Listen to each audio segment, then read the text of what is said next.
শুভ বিকাল। আসসালামু আলাইকুম ভাই বোনেরা, সবাই কেমন আছেন? আশা করি আছেন ভালো। আপনাদের দোয়ায় ভালোবাসা আমি ভালো আছি। নতুন করে ভিডিও নিয়ে আবার আসলাম। ভাই বোনেরা, ফুল ভিডিওটা দেখতে হলে আমার সাথে থাকা লাগবে, তাহলে সব কিছু দেখতে পারবেন। তো আজকে কী রান্নার আয়োজন করতেছে অবশ্যই দেখতে পারবেন। আসলে মেয়ে মানুষের জীবনটা এরকম, সকালটা নাই হইতে আর রান্নাঘরে চলে আসা লাগে। এটা সবার প্রতি এরকম হয়, সব মেয়েরা আবার এরকম না। তো যারা বড়লোক তারা তো কাজের মেয়ের দ্বারাই সব কিছু করি নেয়। আসলে আমরা মধ্যম ফ্যামিলি, আমাদের রান্না তো সবসময় আমাদের আমাদের নিজেকে করা লাগে।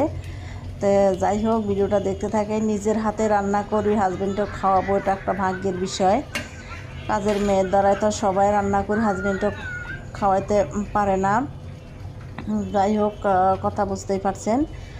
আসলে নিজে হাতে রান্না করব, হাজব্যান্ড খাবে, বাচ্চা কোচ্চা খাবে, শ্বশুর শাশুড়ি খাবে, এটাই তো হলো কথা। তা আসলে অন্যজনকার হাতে একটা রান্না করা কীরকম না, বাইরের কাজকাম বা কাজের মেয়ের দ্বারা করা যায়, কিন্তু রান্না বান্নাটা তো আর করাটা সম্ভব না। তা যাই হোক, আল্লাহর রহমতে আমার বাসার কাজ আমি সম্পূর্ণ, আমি আজকে না পারলে কালকে করি, কালকে না পারলে পরশু করি। নিজের কাজগুলির কথা আস্তে ধীরে আমি আমার বাসার কাজগুলো করি বা করার চেষ্টা করি। তো যাই হোক, আসলে নিজের সংসারগুলির কথা আস্তে আস্তে করতেই থাকি। তা আমার মতন এরকম কোন আপু ভাইয়ারা আছেন অবশ্যই কমেন্ট বক্সে জানাবেন। আর এগুলো চাপিলে মাছ আসছিল অনেক দিন হলো ফ্রিজে।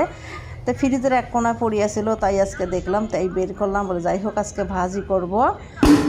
তো আসলে অনেক কথাই বলি ফেলাইলাম। ভিডিওটা দেখতে থাকেন, হাতে একটু সময় নিয়ে ভিডিওটা দেখবেন। ভাই বোনেরা, টেনে টেনে দেখবেন না, টেনে টেনে দেখলে আসলে কোনো কিছু হয় না। অনেক কষ্ট করে ভিডিওগুলো বানাই। আর একটা হয় কি, সংসারের কাজও করি, আসলে ভিডিওগুলো দিই। নিত্য যে সংসারের কাজকামগুলো করি সেই ভিডিওগুলো আমরা সবার মাঝে তুলে ধরার চেষ্টা করি বা তুলে ধরি।